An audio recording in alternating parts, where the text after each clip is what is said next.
Hello! In this tutorial I'm going to show you a simple way to calculate the day of the week from any date in UE5 using blueprint functions. Now, a quick disclaimer, I didn't make any of this logic myself. I just applied it to UE5's blueprints. But basically this is just one of those party tricks where somebody gives you a date and you manage to calculate what day of the week it is. I thought it would be fun, but also useful in case you make like a save system and you need to know the date as well as the day of the week for the save, for when the save was made, or perhaps things like pictures or meeting days for multiplayer games, that sort of stuff. So without further ado, let's get into it. I've already gone ahead and made a day of the week folder inside of my content folder. The first thing I'm going to add is an enumeration. I'm going to call this e_, let's see, dates type. Open this up and add 3 enumerators. First one will be UTC now, which is universal time coordinated. The next one is now, and the last one will be custom input. And these will determine which kind of now we are going to use, which kind of date we are going to use for our calculation in knowing what day of the week it is. The difference between UTC now and now is that now is the time used locally by the user by their device. And the UTC now is basically a universal coordinated time. And the custom input is a custom input that you can set yourself manually. So then the next thing I'm going to add is a function library here. Call this fl_get day of week and open this up. And the advantage of using a function library is that you can call a function from a function library inside of any blueprint you want. You don't need a reference to it. This basically just exists in your project to have these functions available to you. So if there is a function that you use quite often, you may want to consider putting this into a function library. This is mostly for utility functions, such as the one we're about to create. And there are a bunch of default ones, such as a for each loop, which exists in a function library, which is in a macro library, which is the same thing as a function library, but for macros. So there's all these utilities, such as the for each loop or the flip-flop, for example. These ones will always exist in any project because they come standard with the engine. These will allow to be called inside of any blueprint, just like the function in any function library. So, what is this first function going to be called? It is going to be called get day of week. It is going to have 2 inputs. The first is the dates type, which is that enum date type that we just made. And the next one is the custom input, which is a date time structure. And this date type enum, I will enter a select node. The custom input will go into the custom input node, or input. UTC now, I'm going to say UTC now. And for the now, I'm just going to say now. And these are all built-in functions, so you can just always get the UTC date and the current date, the local date, on this device. So then I'm going to break the date and time, and we are going to use the year, the month, and the day in order to calculate the day of the week. Now this system will use month codes and century codes to determine the proper day of the week, which ordinarily would be something you would have to remember if you know you're using this as the party trick scenario I described earlier. But inside of the engine, you can just either calculate or hard set those. So let's go ahead and do that. Let's first go into get month code. And the month code will just be a local variable, call this month codes. And each month has a different code. So make sure it is type integer, an array, compile this, and we add 12 array elements for each of the months. So the month codes will be as follows: 0, 3, 3, 6, 1, 4, 6, 2, 5, 0, 3, and 5. So once again, that is 0, 3, 3, 6, 1, 4, 6, 2, 5, 0, 3, 5. In order to get which month code we need to get an input of the month, which is an integer. We do this -1, and we get a ref to the month code in the array. And then we say return this as our code.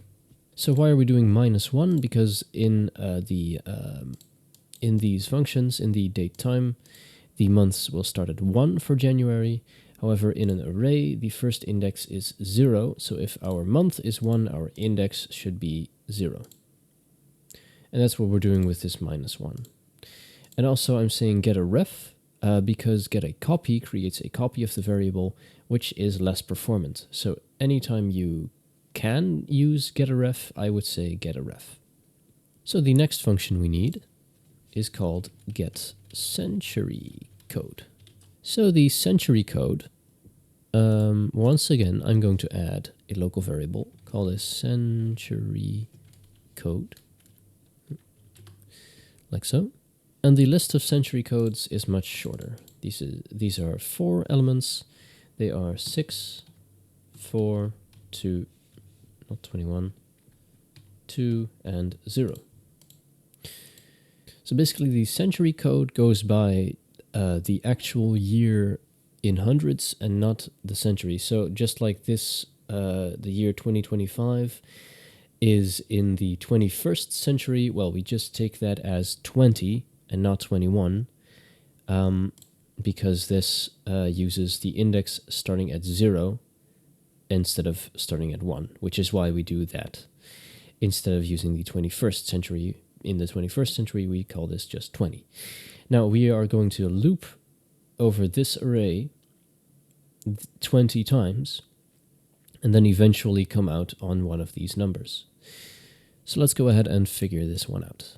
So we are going to divide. Whoops, I need, of course, the input of the year. We're going to divide the year by 100. And this may end up a decimal number. So in that case, I'm going to make this a float and say truncate. This way, we pretty much just remove the decimal instead of it trying to round it. I'm not sure if it does that already, but just to be safe, I like to truncate it myself. And this will become the last index in a for loop. So get yourself a for loop,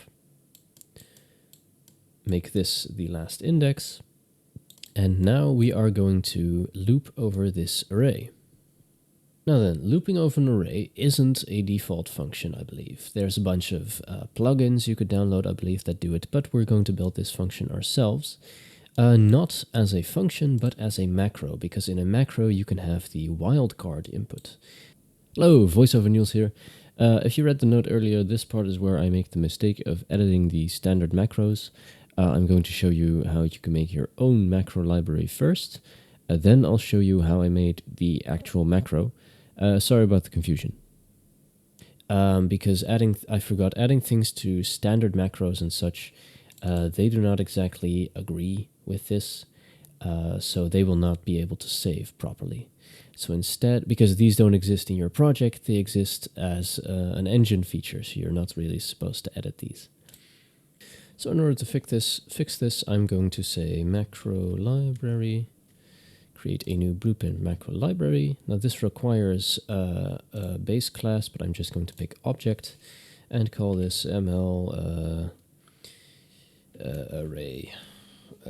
functions, no, array macros, like this. I'm going to add a new macro and call this cycle array forward, like this. Inputs will be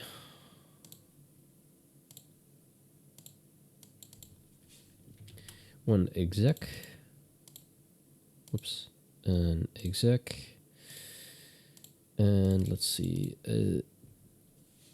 target array, which is a wildcard array, and the start index, which is a single integer. Oh, not a byte, an integer.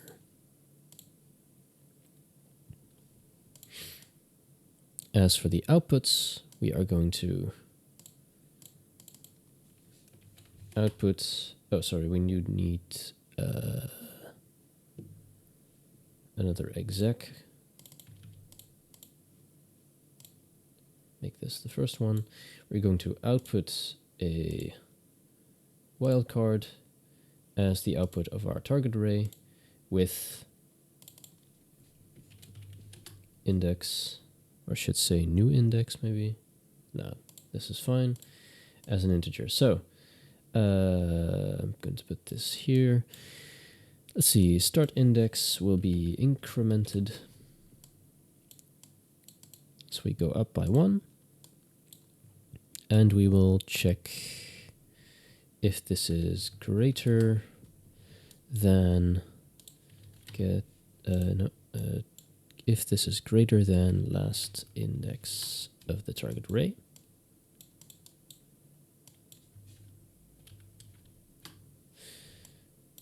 So if it is greater than the last index, that means we have surpassed the last index and should loop back to the first index, which is 0. So the b should then just be this new index that we have set here. And that is pretty much when we output our new index. And we should get a reference of said index from our target array and output it. And this is basically going to cycle the array forward. So just to recap, we have a start index, we add 1 to it, and we check if that is greater than the last index available to us in our target array. If that is the case, loop back to the first index. If not, then we can use this new index we have set.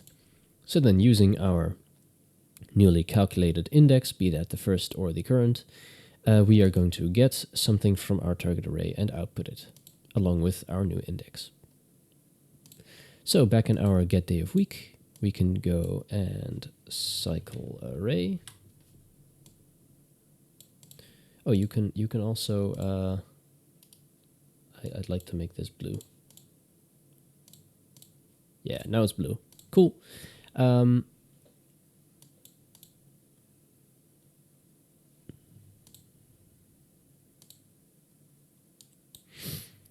Our target array is the century code. Our start index will be a new variable called as current index. It is an integer. It should be a single. And we are also going to set this at the end with our new index. And then once we have completed this, we should return at a return node. We are not using this out because we are not outputting anything inside of the loop body, only off of completed. So in the return node, I am simply going to get a reference from the century code, the index being the current index, and output this as the code. All right. Now then, there are a few other things we need for our little party trick calculation, which are get last 2 digits of year. So the last 2 digits of the year should be pretty easy to obtain. We need the year. I'm going to convert this to a string. because string has this handy function called right. And this will, as it says, return the string to the right of the specified location, counting back from the end of the word. So that's basically the last 2 digits. So in here we input count of 2, and this to integer, and return this number as our digits. Okay, so the last thing we need is to know if this is a leap year or not. So get is leap year, and in here we need to input both the year as well as the month, because leap year logic is only applicable to to dates inside of January and February. The rest of the days don't really matter. So if it is a leap year, we then also have to check if it is in January or February. And if it isn't, we just ignore this. So let's get to making this. Let's see. There is a total of 3 steps to know if your year is a leap year. First is to divide it by 4 and see if it has a remainder or not. So let's go to float and go division, divide by 4, and check if the remainder equals 0. So if this equals 0, then it is perfectly divisible by 4, which means it may be a leap year, but it is not certain yet. So we need to have another branch. Say get year, make sure it is the variable, because that is the one we get from over here, basically, instead of anything we have from the date time math. So get the year again, say to string, because the second way to know if this may be a leap year is to check if it ends in 0, 0, because that may also be a leap year. Let's see, string right count of 2, because this is once again the last 2 digits. Speaking of, I could just get the last 2 digits of year. Oh, and this should be a pure function. These should all be pure functions. I forgot. And the month code, a pure function as well. So the last 2 digits of the year, are they equal to 0?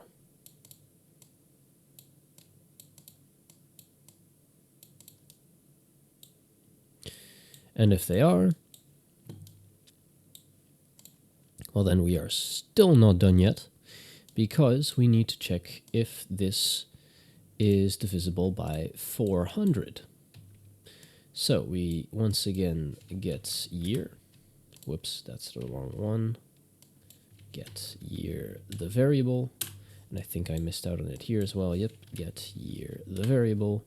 Otherwise, we're always using year 0. Let's see, year divide not by 4, but by 400. Whoops, by 400. So, if this one is true, then it is definitely a leap year. These are also sequential, so if it is, it makes sense logically that if it is divisible by 400, it would be divisible by 4, which also means that if any of these return false at any point, it is not a leap year. So then, let's make a new local variable, say is leap year, and it is a boolean, and set it to true after all of these checks come back true, or set this to false after all these checks come back false.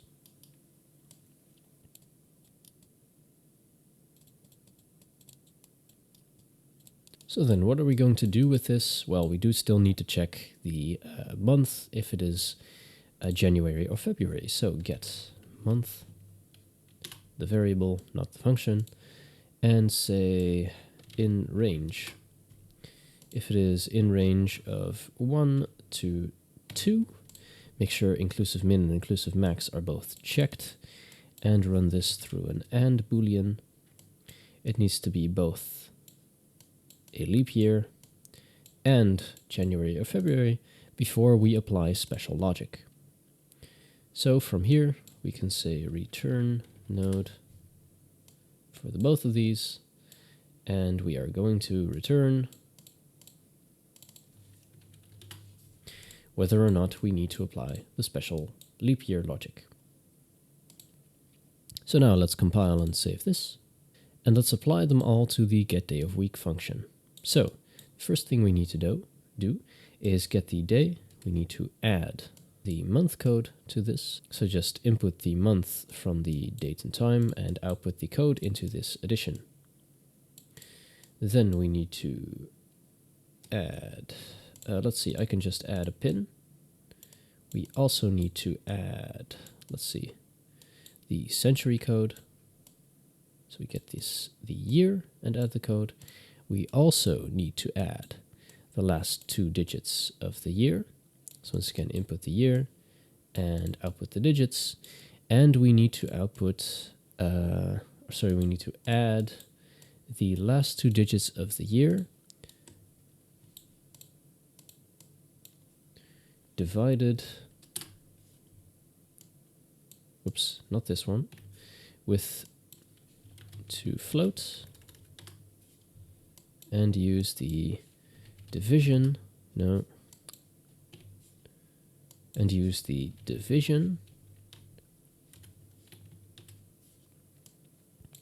to divide it by 4, and we only need this return value, not the remainder. So we put this into the addition stack, and once all of this has been added, we need to convert this to a float and say division once again, and divide this by 7, which is the number of days in a week. Then I'm going to get the remainder and truncate it. And this value will determine our index for the day of the week. So I do also need get is leap year. I forgot once again to make this a pure function. So get is leap year. We need to get the year from this list and the month from this list. And the output value select int. So it is either the return value or it is the return, not what I meant, subtract 1. So if it is a leap year, we have to subtract 1 from our truncated remainder. And if it isn't, then we just use the truncated remainder. And this will become the index for our day codes. Day codes, you can use name, string, or text. I'm going to pick name, an array. Let's compile this. And of course, these are 7 array elements. Now, do keep in mind, this is based off of the American system, which uses Sunday as the first day of the week. No idea why this is the case. It's called a weekend for a reason, but that means you start at Sunday, Monday, Tuesday, Wednesday, Thursday, Friday, and Saturday as the last index. So we say day codes get ref, and this will be our output. So get day of week, we say return node, and now we can output our day. So let's go ahead and try this out. Let's press Ctrl P to open up the Open Asset menu and search my third person character. In here I'm going to say debug key tab. And I'm going to print string. And the string I'm going to print will be of get day of week. So let's just use the now for now, for the time being. Because today is a Friday, I'm recording this on a Friday. So when I press tab, this should now print Wednesday. Okay, I figured it out. I've added a whole bunch of debug things. You don't need to worry about this. I also split this, but you don't have to. But the issue was in the century code, the current index should be set to -1. We just had it at 0 before. This should be -1 because the very first thing that we do is actually incrementing this index. I also turned this into a function. You don't need to. In fact, I'll replace this with my cycle array from the macro library, just to prove that it works. And what should not work, of course. Now this should work. So I'm recording on the Friday. It is using the now input. So Friday, there we go. Okay, let's try a different date just to prove that this works. So use the custom inputs. Let's say make date and time. I was born on a Thursday. So let's go 2004, March, day 4. And this should return a Thursday. Indeed it did. Let's see, I have the Google Calendar open. Let's see. Let's do the 22nd of June. So that is 6/22 of 1735. According to Google, this is a Wednesday. And indeed, it says it is a Wednesday. Let's try another one. Let's try... let's go really far back. Let's go 512. And let's pick a date. Let's say November 8th. So that is 512. November is the 11th month, and it was day 8. So let's see. This should be a Saturday, and... All right, it's fine. This very well could have been a Tuesday. I don't know. Google's calendar only goes back to year 1000. So let's say year 1000. No, that's 100. I meant 1000. And still the 8th of November. This should be a Saturday. And indeed, it says Saturday. So go ahead and try this with any other date. I'm pretty sure this will work. And there you go. That is a basic way to have the day of the week inside of Unreal Engine. I hope you found this tutorial helpful. If you did, please let me know by leaving a like. And if you have any questions, feel free to leave those in the comments, and I will try my best to help. Anyway, that'll be all from me for today, and good luck!